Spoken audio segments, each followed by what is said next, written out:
Les vacances sont un moment propice pour s'occuper de soi et s'essayer à des méthodes de relaxation telles que le yoga. Je vous propose de nous suivre à l'ashram de Seignos. Yoga, massage, conférences et bien d'autres. À Seignos, un petit coin de paradis attend tous ceux qui aimeraient prendre soin de soi. On est dans l'ashram au cœur des Landes, donc c'est dans l'ancien hôtel du Golfe de Seignos, donc qui est ouvert temporairement, en tout cas l'été.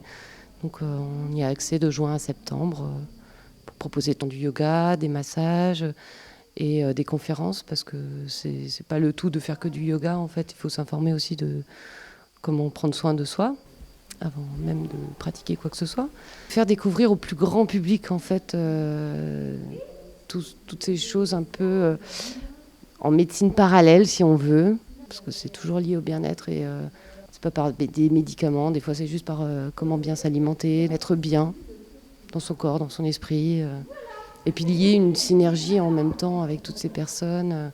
On le voit, plein de personnes recherchent le bonheur, mais le bonheur ça vient pas comme ça du jour au lendemain, c'est un grand travail, c'est un travail interne, externe, et donc en faisant des synergies comme ça, c'est sympa, ça marche bien. Cet après-midi zen, proposez la danse des 5 éléments, une danse pour se reconnecter à soi-même. Mes cours tournent autour de la conscience vibratoire, c'est-à-dire se reconnaître en tant qu'être vibrant dans un système général qui est l'univers où tout vibre de différentes manières.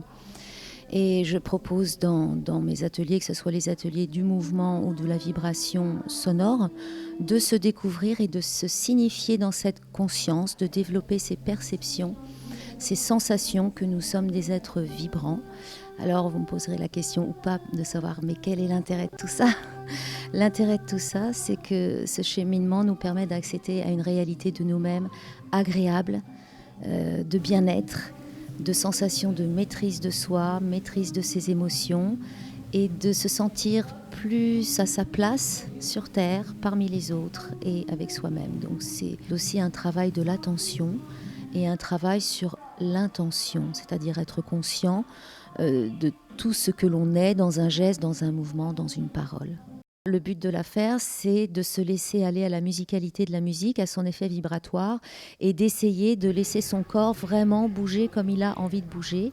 Je donne des indications un petit peu pour guider, parce qu'au départ, on ne sait pas trop où aller et comment faire, et puis pour donner des impulsions, d'audace aussi. C'est tout un voyage qui part de l'au-delà et qui revient finalement à l'au-delà en passant par l'étape de l'humanité. Et tout ça, on essaie de le vivre à travers cette danse spontanée, sur un ensemble de musique bien particulier que j'ai choisi à cet effet.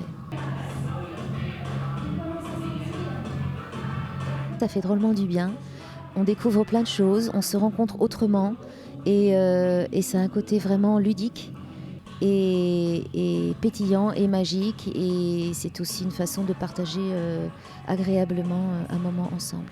Spontanéité et connexion. La journée zen est un concentré de bonne humeur à prescrire sans modération.